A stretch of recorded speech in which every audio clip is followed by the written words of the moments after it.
Esse processo do purê de batata está lá em Salmo 133. Ele diz, vamos ler o Salmo 133, versículo 3. Ele diz: ó, como é bom e agradável viverem unidos os irmãos. É como o óleo que desce, que é derramado sobre o ministério, sobre o sacerdócio, sobre Arão, amém? E o que ele diz? Ali o Senhor ordena a sua bênção e a vida para sempre. Ali tem um avivamento. Então esse é o desejo de Deus, para nós nos tornarmos esse purê de batata. É uma analogia a um propósito que Deus nos criou. Deus nos criou para comunhão, amém? Deus nos criou para nós sermos um. E Deus vai conduzindo esse processo na vida de um líder que se torna um discípulo, discipulador. Para mim ser o discipulador, eu tenho que me colocar na posição de discípulo. Eu tenho que me colocar debaixo de uma autoridade. A gente já trabalhou bem forte essa questão da autoridade. Então, como a comunhão vai acontecendo? Ela vai acontecendo através desse processo. Quando a gente começa a comer juntos. Se a gente for ver a vida de Jesus, ele comia junto com os seus discípulos. Na verdade, Jesus vivia o purê de batata 24 horas, irmãos. Todo mundo abandonou tudo para andar com ele, para se misturar com ele, amém? E aí, a igreja de Atos viveu esse propósito. Ficaram 10 dias, irmãos, lá no cenáculo. Quando Jesus disse aquele texto que o pastor Aldo leu ontem: ficai em Jerusalém, até que do alto sejais revestidos de poder. Eles ficaram 10 dias lá no cenáculo, orando com perseverança. Mas me diz uma coisa, irmãos, eles tinham famílias, eles tinham necessidades, eles tinham que prover. As circunstâncias dele era como as circunstâncias daquele povo era como a nossa. Tinha que prover, se bem que eles estavam em jejum, 10 dias de jejum, né? Já deixaram de se preocupar com comida. Mas eles ficaram um tempo juntos, se misturando, se amalgamando, se entrosando, amém? Então, todas essas, como a gente vai desenvolver esses momentos de comunhão? Comendo junto, orando junto nas vigílias, fazendo passeios diversos, participando de jantares, aniversários ou de outros momentos festivos. Quando isso acontece, irmãos, eu estava no discipulado lá com o pastor Joaquim. A célula, ela tem que ter lá na parede da onde acontece a reunião da célula, o calendário do aniversário dos membros da célula. Só que ninguém tem dinheiro para fazer aniversário todo dia de aniversário. Mas o dia do aniversário daquele pessoal que é de fevereiro, tem um dia da célula que só é para comemorar o aniversário dos aniversariantes do mês. E aquilo nada mais é para desenvolver um tempo de comunhão, amém? E olha só, queridos, há uma ligadura real, não somente uma amizade superficial, de conhecer só de nome, mas de conhecer. E interessante que no purê de batatas, quando começam as cascas caírem, a gente começa a ver as feiuras uns dos outros, a gente vê as nossas, é ou não é? E a gente vê dos nossos irmãos. Mas isso não é sinal de que aquela igreja está doente, não. É sinal de que aquela igreja está sendo curada, está sendo liberta e vai andar em uma saúde espiritual que vai mergulhar no avivamento, amém? E olha só, irmãos, é muito poderoso o purê de batatas. A célula é a primeira coluna da célula. Essa coluna é fundamental. O que a nossa sociedade está clamando, irmãos, é por um lugar onde ela seja aceita, onde ela seja cuidada e amparada, onde ela não seja discriminada de forma nenhuma, onde ela possa abrir o seu coração sem nenhuma reserva e ela mostrar as suas dores, os seus dramas interiores, e ela saber que dali não vai ser propagado. Mas diga, o discipulador, ele é um sacerdote. Ele é um intercessor cheio de misericórdia e compaixão. Então, as pessoas se importam umas com as outras, passando a viver uma agradável vida coletiva, social, espiritual. Quando a célula cria essa coluna, esse ambiente, de que está todo mundo junto, essa é a principal, é a primeira coluna que tem que ser desenvolvida, amém? É um mês, esse mês agora, de março, vai ser o mês do purê de batatas, amém? Nós vamos desenvolver o purê de batata, comunhão, relacionamento. E o purê de batatas, ele consolida a comunhão entre os membros da célula. Motiva os corações, os entusiasma a ganhar para Jesus as outras pessoas que ainda não conhecem a palavra de Deus. As pessoas que ainda não conhecem a palavra de Deus, ou se conhecem apenas superficialmente, mas sem discernimento das Escrituras, ainda que viveram verdadeiramente experiências do novo nascimento, é preciso que alguém instrua, como aconteceu na vida do eunuco. Sabe, irmãos, lá em Atos capítulo 8, versículo 27 até o 34, eu vou ler aqui e a gente vai entender. Filipe estava debaixo do avivamento, mergulhado no avivamento, e aí Deus tira ele de um lugar de avivamento, bota ele lá num deserto. Olha só, no caminho encontrou um eunuco etíope, um oficial importante, carregado de tesouros, de todos os tesouros de Cadace, rainha dos etíopes. Esse homem viera a Jerusalém para adorar a Deus. Isso é importante. Ele era um homem que adorava a Deus. E de volta para casa, sentado em sua carruagem, lia o livro do profeta Isaías. E o Espírito disse a Filipe: aproxima-se dessa carruagem. Irmãos, eu não vou ler todo, mas é o seguinte. Ele vinha ali naquele carro oficial etíope, cheio de riquezas. Ele tinha ido adorar a Deus em Jerusalém. Era um homem importante. Mas o Espírito falou com Filipe: olha, te aproxima dele. E aí ele foi lá e falou: eu vou te dizer algo aqui, irmãos. Quando você está debaixo de uma comunhão poderosa com os irmãos, você vai conseguir desenvolver uma comunhão poderosa com o Espírito Santo. E o Espírito Santo vai falar contigo para você ganhar pessoas humildes e pessoas importantes. Porque diante de Deus não existe importante nem pessoas humildes. São almas preciosas, amém? E ele se chegou, dirigido pelo Espírito, e disse: tu entendes o que lê? E ele disse: como eu vou entender se não tem quem me explique? Se não tem quem me discipule? Se não tem quem me ensine? E aí ele perguntou: de quem ele está falando? É dele mesmo, o profeta, ou de outro? Ele disse. Aí Jesus falou. Aí Filipe falou de Jesus para ele. E olha como o purê de batatas é poderoso, como entra numa dimensão de conquista, irmãos. Aí eles vão andando e ele vai e recebe a mensagem e vê a água. E ele disse: aqui tem água. O que me impedes de eu ser batizado? Aí Filipe disse: se tu crê, é lícito tu ser batizado. E os dois desceram da carruagem, foram, e ele foi batizado, foi discipulado ali. E Deus trasladou Filipe daquele local. Então, é imprescindível que os nossos discipulados estejam cheios de amor e comunhão, cheios do Espírito Santo. Diga para o seu irmão aí: o discipulado só funciona cheio do Espírito Santo. Por isso que você tem que ter uma vida de comunhão com Deus. Você tem que ter um tempo sozinho com Deus. É muito bom nós buscarmos a Deus juntos. É o purê de batatas, amém?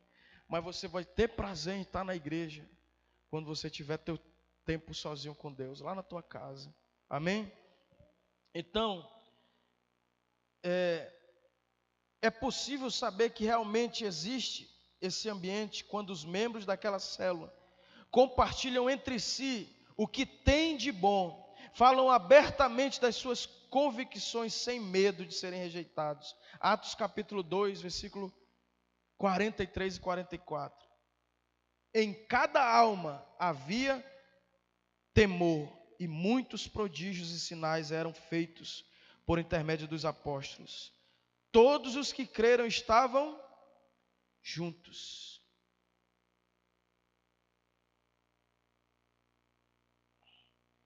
Quando a gente tem esse prazer de estar juntos, irmãos, a atmosfera muda da célula. Amém? Começa a existir uma atmosfera de amor e de alegria. Todos são motivados a trazer outras pessoas para um ambiente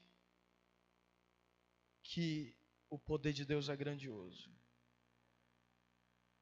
Irmãos, nós não levamos pessoas para um ambiente que não tem comunhão.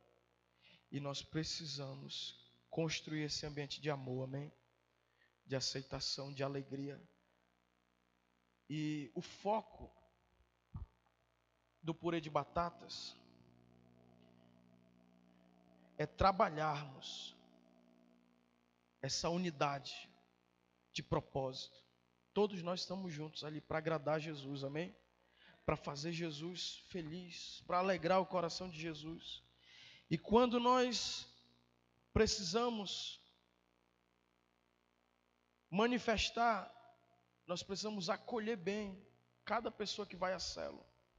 Esse é o diferencial de uma célula. Só que ele tem que desenvolver e organizar campanhas de oração e jejum pelos membros da célula. Ok? Essa é a primeira responsabilidade dele. A segunda, ele dirige a reunião de oração da célula. A célula tem que reunir para orar, pelo menos uma vez por semana. Amém? Está junto em oração. Todos os dias eles estavam juntos. Perseveravam em quê? Na oração. Uma oração perseverante. Outra responsabilidade do intercessor da célula. Ele mobiliza todos para a vigília ou outras convocações de oração promovidas pela igreja. O intercessor tem que mobilizar a célula para estar na vigília da célula, para estar na vigília da igreja, ou outra convocação de oração. Amém? Então, é tremendo, irmãos, esse intercessor. A gente vai falar aqui de responsabilidades. Mas é aí que a gente vai se envolvendo. Amém? É nessas responsabilidades. Qual é a outra função do intercessor? Fazer uma caixinha de pedidos de oração para ficar orando durante a semana em casa. Tem que ter uma caixinha de oração lá na célula. A célula é a igreja no lar, amém? A gente pensa que a célula é uma reunião qualquer. A célula é a igreja no lar. Tem que ter a caixinha de oração. E é o intercessor que cuida dessa parte. O que mais que o intercessor faz? Ele ora por alguém que esteja precisando de oração na casa daquela pessoa. Nesse caso, escute bem isso. Esse intercessor da célula, ele vai na casa daquela pessoa que na célula. Quantos se lembram do cartão do convidado especial? Convidado VIP. Tem algum pedido de oração? O intercessor vai se responsabilizar pelos pedidos de oração. Chega, só que ele não vai sozinho lá. Quando ele for fazer a visita de oração, ele agenda, faz um agendamento dessa visita previamente, consciência e consentimento do líder de célula, sempre respeitando a hierarquia, amém? O princípio da autoridade. Ainda sobre esse item, é importante estabelecer o dia e o horário adequado, para não se tornar inconveniente aquela oração. Estabelecer o melhor horário, sentir se a pessoa também quer receber aquela oração. Porque tem vezes, irmão, que a gente, em vez de estar no purê de batata, a gente está tipo uma batata podre lá, estragando o purê. Tem um provérbio que diz que que a gente não deve andar muito na casa do nosso amigo, porque senão ele vai se enjoar de nós e não seremos mais bem-vindos, né? E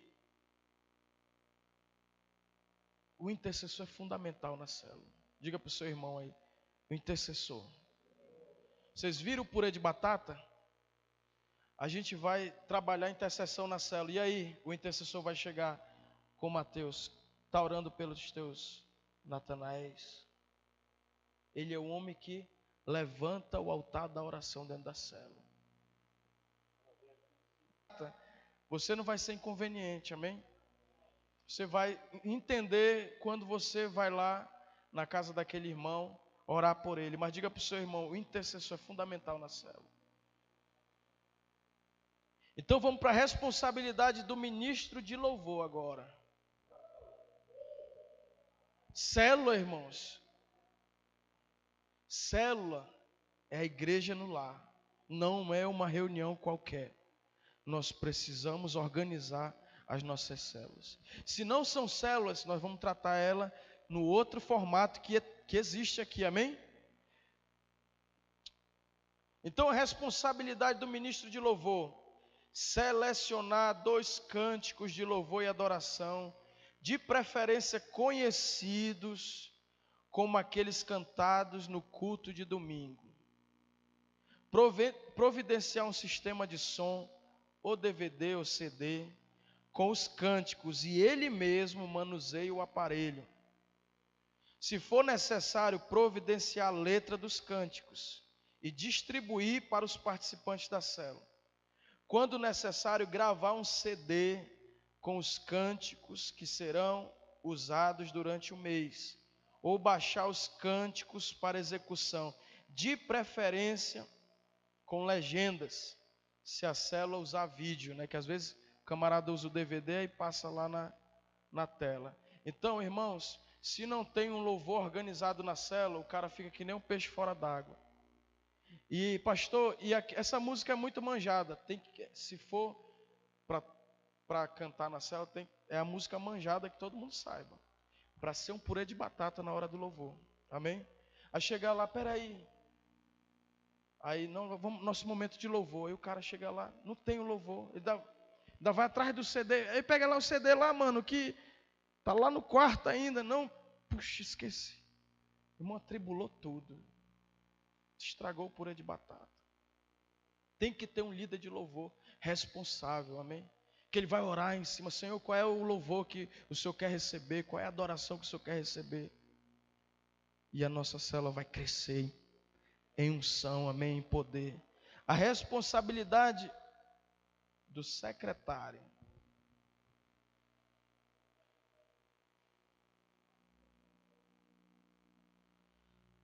A responsabilidade do secretário da célula. São pontos práticos aqui, amém? É ajudar a mobilizar todos para a célula, para reuniões importantes da igreja, culto de celebração e etc. Por exemplo, o secretário é ele que passa a pauta da igreja, da liderança, amém? O líder tem que ter um secretário que já tenha o contato de cada membro da célula, dos auxiliares, que são esses camaradas aí que já são membros da célula, amém? São discípulos de Jesus. Por isso que só funciona a visão quando a gente vira discípulo. Quando a gente está na cabeça de membro, que a gente quer o benefício do reino de Deus, mas a gente não quer o senhorio do reino de Deus, aí não funciona.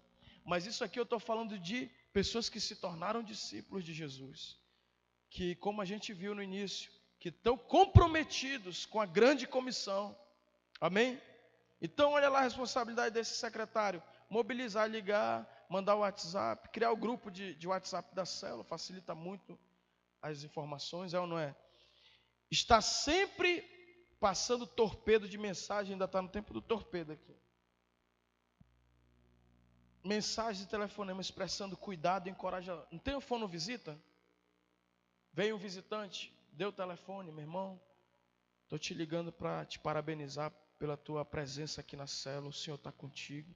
Fazer aquela oração relâmpago ali no telefone, isso aí é fundamental. Isso é purê de batata puro, irmãos. Que mais? Manter sempre atualizado um relatório com as datas de aniversários, números de telefone e e-mails, aquela questão do aniversário, dos aniversariantes da célula. Lembrar a todos quando há algum aniversariante, chá de bebê, chá de casa nova, chá de... Amém? Ele é o cara da mobilização. O que mais? Ele confere as ofertas de célula, isso aqui é importante. Ele confere com o tesoureiro as ofertas de célula e ajuda no preenchimento do relatório. Anota os valores na sua caderneta.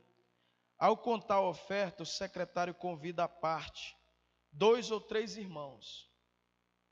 E na presença desses irmãos, claro, membros da célula, amém? Não é convidado, nem pessoas que não têm compromisso. E na presença desses, conta o dinheiro, coloca-o no envelope e lacra, de preferência com cola. Esse procedimento garante transparência e gera credibilidade perante todos ali presentes, especialmente para aqueles que estão vindo pela primeira vez, de que aquela oferta não será desviada do seu destino. Em seguida, num clima, na verdade, o secretário já é o tesoureiro da célula, amém? É ele que vai preencher aquele envelope, que vai chegar na tesouraria do Tadel ali, que vai ser entregue. E aquele envelope, irmãos, ele é fundamental, ali vai dar os dados para nós fazermos uma supervisão com qualidade, para a gente conseguir levantar essas 4 colunas, amém? E aí, se quiserem, na hora da oferta, em seguida, num clima de alegria e gratidão, anunciam o valor arrecadado. Irmão, a gente arrecadou R$50, nossa célula arrecadou. E o que acontece? Se quiserem, pode pular, gritar, glorificar a Deus pela oportunidade de contribuição para a expansão do reino do nosso Senhor Jesus. Quando uma célula levanta uma grande oferta, irmãos, tem que ser celebrado, porque a expansão do reino de Deus através daquela oferta. E o último, que a gente assim tem um certo preconceito na visão celular, mas que na visão do MDA resgata essa função que é bíblica, a responsabilidade do diácono. É bíblica. Os apóstolos levantaram ele para quê? Para não negligenciar a oração e a palavra. E qual é a função desse diácono da célula? É promover a comunhão da célula, com lanches ou outras delícias, organizar passeios, jantares, churrascada, café da manhã, chá da tarde. Como que isso vai acontecer se não tiver alguém totalmente focado nisso? Tem que ter esse diácono na célula, amém? Para pensar nisso. Eu estava no discipulado lá com o pastor Joaquim, meu irmão, nem que seja uma bolacha de motor, com um cafezinho ou um chá de capim santo que tem em qualquer quintal, mas tem que ter o lanche da célula, irmão. Não é banquete, amém, irmãos? Mas tem que ter, porque é naquele momento que o purê de batata vai se formando. Eu lembro que uma célula que eu fui supervisionar do Antônio, ele botou lá o café, teve um treinamento, ele botou a mesinha, aí comprou a garrafa de café, a bolacha, guaraná, estava sortido o negócio lá. Mas tem que ter esse diácono para mobilizar isso. Agora, olha só, irmãos, ele promove essa agenda ele providencia coletas de alimentos para os necessitados e para a marcha do amor. Irmãos, a gente vai aprender uma estratégia aqui muito poderosa. Vai fazer uma gincana, pastor Aldo. Uma gincana do reino de Deus, para a gente se motivar a pontuar pontos do reino de Deus, amém? Fazer uma marcha do amor. Olha só, queridos. Essa é a responsabilidade do diácono. Tem que ter a caixinha lá, com os itens da cesta básica. Quem é que vai poder ajudar com feijão, com arroz? Aqui tem farinha, né? Farinha, o leite. Para juntar aquela cesta básica. Para a gente fazer a marcha do amor, amém? e ele arruma o local da célula. E ao final da reunião, em conjunto com outros irmãos, com exceção dos que estão vindo pela primeira vez, ele deixa tudo limpo. Ele tem que estar preocupado. Chama todo mundo da célula. Só quem fica fora os visitantes. Mas depois de 2 vindas já entra também, que isso é um momento de purê de batata, trabalhar juntos, amém? Faz bem para a célula isso. Porque só fica o líder lá na agonia, né? Querendo resolver tudo e não dá. Então, ele organiza a comemoração dos aniversariantes dos membros da célula. Eu não estou falando aqui que o diácono ele tem que bancar isso tudo, não, amém? Ele organiza isso. Ele vê quem é o irmão que pode ajudar. Aniversário, pastor, da célula. É um bolo, irmãos. Simples. Tem bolo de R$8. A intenção não é aquele glamour da festa. A intenção é a comunhão. Amém? A prática do purê de batata. O mais importante é fazer com que todos, olha só, como é que a gente vai praticar isso? O mais importante é fazer com que todos os membros sintam-se úteis e completamente envolvidos, motivados, desenvolvendo as funções, fazendo alguma coisa para a célula se multiplicar. É importante frisar que como oferta, irmão, ninguém é obrigado a ofertar, amém? No culto, ninguém é obrigado. Porque Deus ama quem dá com alegria. Então, dentro dessas responsabilidades, não é obrigado ninguém a fazer nada disso. Mas assim como a oferta ajuda a obra de Deus, assim também o nosso trabalho faz a obra de Deus acontecer. Ok?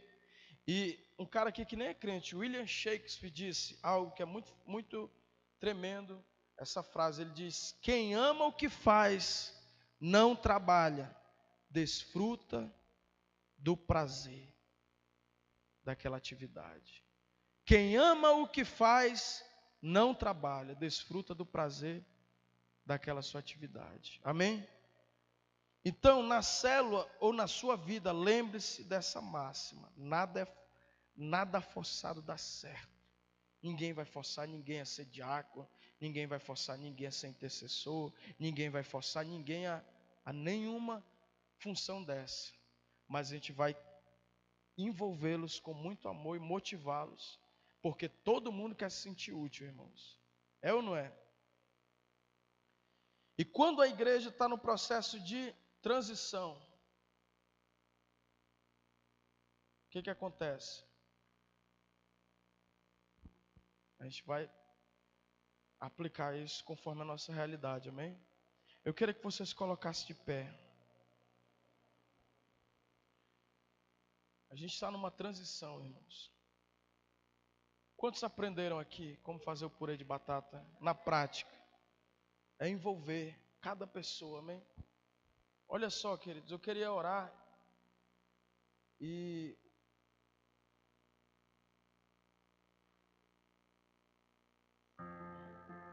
eu queria dar um intervalo de 15 minutos depois dessa oração. Aí nós vamos voltar para a segunda coluna, que é bem rápida, bem simples ela. Amém? Mas eu queria que você reunisse com a sua célula agora e orasse junto com ela. Vamos nos reunir em célula. Se você não está participando de nenhuma célula,